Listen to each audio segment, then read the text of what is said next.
So look, Ukraine, look, I feel for them, but Ukraine was also a very corrupt country. And we did a lot of money laundering through the Biden administration into Ukraine.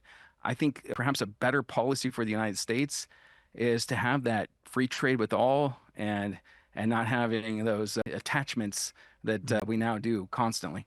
Hmm. Well, there are already 1 million casualties on the Russian side and hundreds of thousands on the Ukrainian side.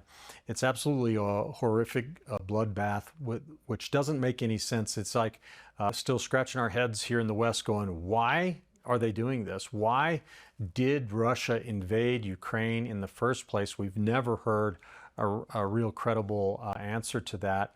I actually Does know it, the answer to that one. yeah, yeah. Share with us what you know. I'd like to hear it. Yeah, it's all centered around NATO, and I mean we can look at like the Cuban Missile Crisis, for example, in the United States, when the Russians or the Soviet Union at that time decided to put missiles in Cuba that could directly reach out and touch the United States. Now we have way more advanced technology; it doesn't have to be that close. But what happened? We had a Cuban Missile Crisis. We had an agreement with Russia that we would not put NATO right on their border, and we did so. And of course, I mean, I'm not a Russian apologist by no means, but if somebody who I viewed as potentially a threat risk started putting troops right at my border, I might have the same reaction.